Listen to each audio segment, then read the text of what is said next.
नमस्कार दोस्तों, मैं आपका दोस्त Ravi Mohan news and views with Ravi Mohan के इस अंक में आपका स्वागत करता हूं। आज के मुख्य समाचारों में शामिल है विपक्ष और केंद्र सरकार के नेताओं का ट्विटर पर युद्ध थमने का नाम नहीं ले रहा है। भाजपा में शामिल हुई टीएमसी नेता ने ममता दीदी को भावुक होकर टीएमसी में फिर से घर वापसी को लेकर चिट्ठी लिखी है। अभी हाल ही में पश्चिम बंगाल के चुनाव में टीएमसी के सलाहकार चुनावी राजनीतिज्ञ प्रशांत किशोर ने एक चैनल को इंटरव्यू देते हुए 2014 के लोकसभा चुनाव और बीजेपी की जीत को लेकर कहा कि मुझे पता नहीं, अगर कुछ खूबी है तो वो मोदी जी में रही होगी, ना कि मुझ में। बाबा रामदेव ने एलोपैथी को बेकार की साइंस बताया है, जिसमें आईएमए ने बाबा रामदेव पर कार्रवाई की मांग की है। राहुल गांधी ने ट्विटर पर पीएम मोदी को मगरमच्छ कहा तो संबित पात्रा ने जवाब में राहुल गांधी के लिए ट्विटर पर लिखा कि मगरमच्छ तो बेल पर बाहर है। सीबीएसई कक्षा 12 की बोर्ड परीक्षा केवल प्रमुख विषयों के लिए आयोजित कर सकता है। अब समाचार विस्तार से। मध्य प्रदेश के पूर्व मुख्यमंत्री व कांग्रेस नेता कमलनाथ के द्वारा कोरोना वायरस को लेकर दिए गए एक बयान पर भारतीय जनता पार्टी ने पलटवार किया है। कमलनाथ ने पिछले दिनों कहा था कि हमारे देश की पहचान कोरोना के इंडियन वेरिएंट से हो रही है। कमलनाथ के इस बयान पर हमला बोलते हुए भाजपा नेता और केंद्रीय मंत्री प्रकाश जावड़ेकर ने कहा कि कांग्रेस पार्टी ऐसे बयानों से देश का अपमान कर रही है। दरअसल पिछले दिनों कांग्रेस नेता कमलनाथ ने मीडिया से ऑनलाइन बात करते हुए कहा था कि विश्व में भारतीय कोरोना का प्राय बन गए हैं। ब्रिटेन के प्रधानमंत्री ने कहा कि वे भारतीय कोरोना से डर रहे हैं। उन्होंने कोरोना के डर के कारण भारत से आने वाली फ्लाइटों को भी रोक दिया है। आगे कमलनाथ ने कहा कि मेरा भारत महान छोड़िए, मेरा भारत कोविड बन गया है। उन्होंने कहा कि कोविड-19 से होने वाली मौतों के बनावटी आंकड़े पेश कर हम पूरे विश्व को धोखा दे रहे हैं। अब चलते हैं अगले समाचार की ओर। चुनाव से पहले भाजपा में शामिल होने वाली टीएमसी की पूर्व विधायक सोनाली गुहा ने शनिवार को मुख्यमंत्री ममता बनर्जी को पत्र लिखकर उनसे पार्टी छोड़ने के लिए माफी मांगी और उन्हें वापस लेने का आग्रह किया। पत्र को गुहा ने ट्विटर पर साझा किया। मैं टूटे दिल से ये लिख रही हूँ कि भावुक होकर मैंने दूसरी पार्टी में शामिल होने का गलत फैसला लिया। मैं वहाँ अभ्यस्त नहीं हो पाई। जिस तरह एक मछली पानी से बाहर नहीं रह सकती है, मैं तुम्हारे बिना नहीं रह पाऊंगी दीदी। मैं आपसे क्षमा मांगती हूँ और यदि आप मुझे क्षमा नहीं करती हैं तो मैं जीवित नहीं रह पाऊंगी। कृपया मुझे अनुमति दें कि वापस आओ और अपना शेष जीवन अपने स्नेह में बिताओ। 4 बार की विधायक और कभी मुख्यमंत्री की छाया मानी जाने वाली सोनाली गुहा विधानसभा चुनाव से पहले भाजपा में शामिल होने वाली टीएमसी नेताओं में से एक थी। उन्हें इस बार टीएमसी उम्मीदवारों की सूची से हटा दिया गया था, जिसके बाद उन्होंने टीवी चैनलों पर भावुकता के बाद पार्टी छोड़ दी थी और भाजपा में शामिल हो गई। उन्होंने चुनाव नहीं लड़ा, लेकिन कहा था कि वो भाजपा के संगठन को मजबूत करने के लिए काम करेगी। अब चलते हैं अगले समाचार की ओर। भारत में कोरोना के बढ़ते मामलों के बीच डॉक्टर जी जान से मरीजों को बचाने की कोशिश में जुटे हैं। हालांकि कोरोना मरीजों पर रेमडेसिविर और आइवरमेक्टिन जैसी दवाओं के भरपूर प्रयोग और अब उनके इस्तेमाल को रोके जाने के बाद एलोपैथिक इलाज को लेकर सवाल खड़े हुए हैं।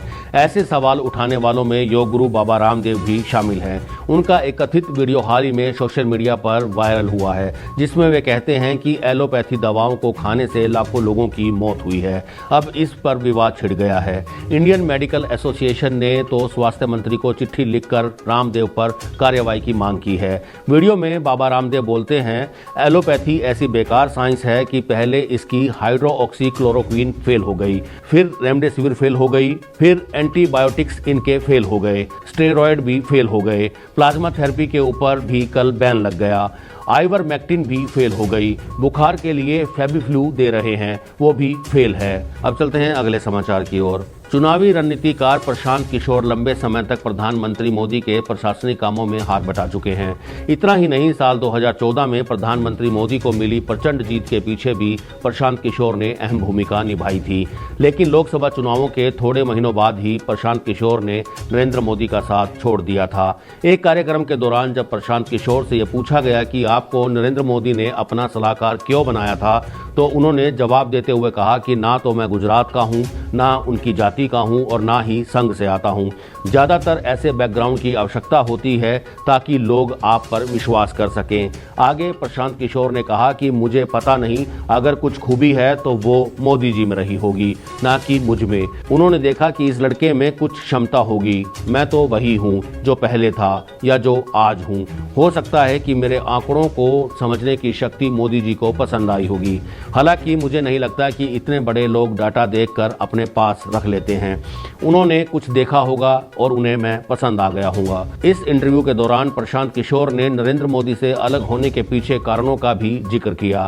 प्रशांत किशोर ने कहा कि साल 2012 के आसपास नरेंद्र मोदी इस बात से सहमत थे कि सरकार में लेटरल एंट्री के कुछ पद होने चाहिए। 2014 में लोकसभा चुनाव जीतने के बाद मोदी जी की व्यस्तता बढ़ गई। वो लेटरल एंट्री पर फैसले लेने में समय लेना चाहते थे। आगे प्रशांत ने कहा, लेकिन मेरी दिक्कत ये है कि मैं बहुत ही इम्पेशेंट आदमी हूँ।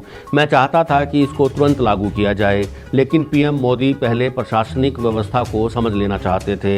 इस वजह से मुझे लगा कि अगर आप इस काम को नहीं कर रहे हैं तो मुझे अपना रास्ता खुद तलाश लेना चाहिए। अब चलते हैं अगले समाचार की ओर। केंद्रीय माध्यमिक शिक्षा बोर्ड सीबीएसई कक्षा 12 की बोर्ड परीक्षा केवल प्रमुख विषयों के लिए आयोजित कर सकता है। 12वीं कक्षा के छात्रों के लिए 174 सब्जेक्ट का ऑप्शन होता है, जिनमें से लगभग 20 विषयों को सीबीएसई द्वारा प्रमुख माना जाता है। इनमें भौतिकी, रसायन विज्ञान, गणित, जीव विज्ञान, इतिहास, राजनीति विज्ञान, व्यवसाय अध्ययन, लेखा, भूगोल, अर्थशास्त्र और अंग्रेजी शामिल है। सीबीएसई का कोई भी छात्र न्यूनतम 5 और अधिकतम 6 विषय ले सकता है। इनमें से आमतौर पर 4 प्रमुख विषय होते हैं। सूत्रों के अनुसार सीबीएसई ने प्रमुख विषयों की बोर्ड परीक्षाएं कराने के लिए शिक्षा मंत्रालय को 2 विकल्प प्रस्तावित किए हैं। आज रक्षा मंत्री राजनाथ सिंह की अध्यक्षता में होने वाली राज्य के शिक्षा मंत्रियों और राज्य के शिक्षा सचिवों की बैठक में इन पर चर्चा होनी है। इस बैठक में शिक्षा मंत्री रमेश पोखरियाल, महिला एवं बाल विकास मंत्री स्मृति ईरानी भी शामिल होगी। पहले विकल्प के तौर पर बोर्ड ने प्रस्ताव दिया है कि प्रमुख विषयों की परीक्षाएं मौजूद प्रारूप में परीक्षा केंद्रों में आयोजित की जानी चाहिए। सीबीएसई ने सुझाव दिया कि बाकी विषयों के लिए उनके अंकों की गणना प्रमुख विषयों में छात्रों के प्रदर्शन के आधार पर की जा सकती है। इस विकल्प के तहत परीक्षा आयोजित कराने के लिए और रिजल्ट जारी करने के लिए लगभग 3 महीने का समय लगेगा। दूसरे विकल्प के तहत कक्षा 12 के छात्र मेन सब्जेक्ट की परीक्षा निर्धारित परीक्षा केंद्रों के बजाय अपने स्वयं के स्कूलों में दे सकेंगे। इस तरीके से रिजल्ट जारी करने में केवल 45 दिन का समय लगेगा। बोर्ड ने यह भी सिफारिश की है कि दूसरे ऑप्शन के तहत प्रत्येक परीक्षा 3 घंटे के बजाय 1.5 घंटे की होनी चाहिए। प्रश्न पत्रों में केवल ऑब्जेक्टिव और लघु उत्तरीय प्रकार के प्रश्न होने चाहिए। ऐसे में कक्षा 12 के छात्र केवल 1 भाषा और 3 वैकल्पिक विषयों के लिए उपस्थित होंगे। प्रमुख विषयों में छात्रों के प्रदर्शन के अनुसार 5वें और 6ठे विषयों के अंक तय किए जाएंगे। अब चलते हैं अगले समाचार की ओर। प्रधानमंत्री मोदी बीते शुक्रवार को अपने संसदीय क्षेत्र वाराणसी में स्वास्थ्य कर्मियों और फ्रंटलाइन वर्कर्स को संबोधित करने के दौरान भावुक हो गए। प्रधानमंत्री मोदी के राजनीतिक विरोधियों ने उनके रोने को नाटकीय बताया। शनिवार को कांग्रेस नेता राहुल गांधी ने ट्वीट पर लिखते हुए कहा कि मगरमच्छ निर्दोष है। राहुल गांधी का इशारा पीएम मोदी की ओर था। राहुल गांधी के इस ट्वीट पर भाजपा प्रवक्ता संबित पात्रा ने पलटवार किया। संबित पात्रा ने लिखा कि मगरमच्छ तो बेल पर बाहर है, किसने कहा कि वे निर्दोष हैं। दरअसल संबित ने बेल की बात राहुल गांधी के लिए लिखी क्योंकि राहुल को नेशनल हेराल्ड केस में जमानत दी गई है। तो ये थे आज के मुख्य समाचार। आप सब अपने परिजनों के साथ स्वस्थ रहें, इसी मंगल कामना के साथ मैं आपका दोस्त Ravi Mohan news and views with Ravi Mohan के इस अंक से इजाजत लेता हूँ। अगले अंक में फिर मुलाकात होगी, तब तक के लिए नमस्कार।